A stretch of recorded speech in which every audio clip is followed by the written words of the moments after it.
Bonjour, nous continuons aujourd'hui ce chapitre 15 de la Genèse que nous avons commencé hier. Au verset 6, il est dit « Abraham crut en Yahvé qui lui compta comme justice ». Je vous lis ici un petit commentaire de ce que la Bible de Jérusalem nous dit par rapport à cela. Saint Paul utilise le texte pour prouver que la justification dépend de la foi et non des œuvres de la foi. Mais la foi d'Abraham commande sa conduite et les principes d'action. Et Saint Jacques peut invoquer les mêmes textes pour condamner la foi morte sans les œuvres de la foi. Mais qu'est-ce que la justice?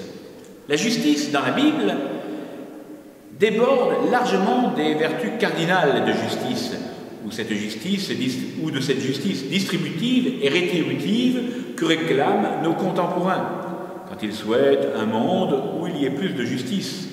L'homme est reconnu par Dieu pour juste, comme on le dirait d'un poids juste, c'est-à-dire faisant la bonne mesure, ou comme on dit aujourd'hui, faisant le poids.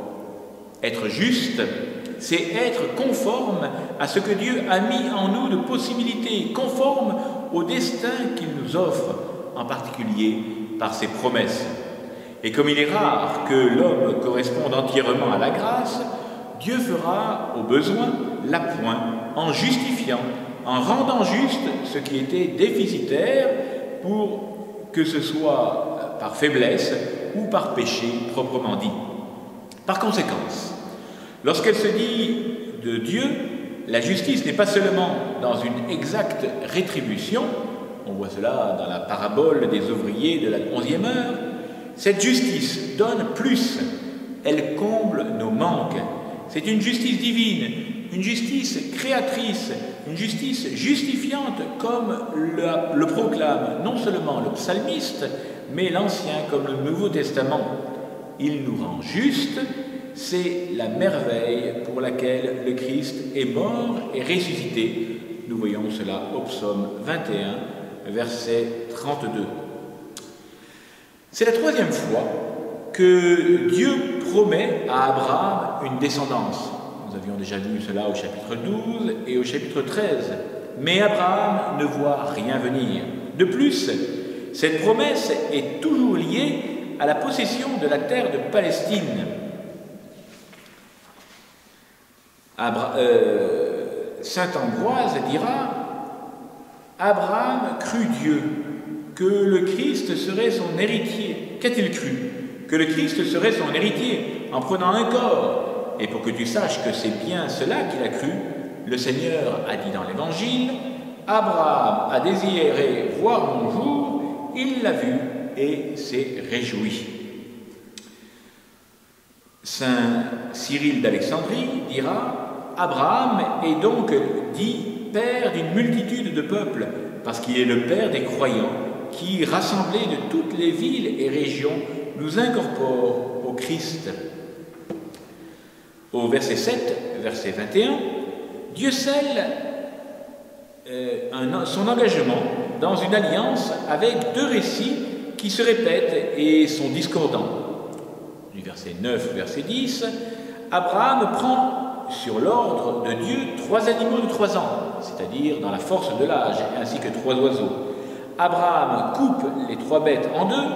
C'est un vieux rite d'alliance que nous retrouverons en Jérémie au chapitre 34. Les contractants passaient entre la chair sanglante et appelaient sur eux le sort fait à ses victimes, s'ils transgressaient leur engagement. Sous le symbole du feu, que nous retrouverons dans le buisson ardent au chapitre 5, verset 2 de l'Exode, mais aussi dans la colonne de feu au chapitre 13, verset 21, mais encore du Sinaï fumant dans l'Exode au chapitre 19, verset 18. Donc sous le signe du feu, c'est Yahvé qui passe. Et il passe seul, car son alliance est un pacte unilatéral, comme en Genèse 9 et suivant, avec Noé et l'arc-en-ciel. C'est un engagement solennel, scellé par un serment, le passage entre les animaux partagés. Cyril d'Alexandrie dira: les Chaldéens avaient coutume de prêter serment en passant au milieu d'animaux partagés. Comme Abraham avait quitté la Chaldée récemment, Dieu usa de la même coutume. Une flamme de feu et une fournaise ardente passèrent au milieu des animaux divisés sous l'apparence du feu. Comprenons que c'est Dieu qui passe, confirmant son serment. C'est pourquoi saint Paul a écrit: Dieu ne pouvant jurer par plus grand que lui, jura par lui-même. Nous retrouvons cela dans l'Épître aux Hébreux, au chapitre 6, versets 13 à 18. Voilà, c'est fini pour aujourd'hui. Nous nous retrouvons demain. Continuez de bien vous protéger de ce virus, et en espérant que bien vite nous pourrons nous retrouver tous ensemble pour louer le Seigneur, mais aussi pour pouvoir nous saluer à nouveau.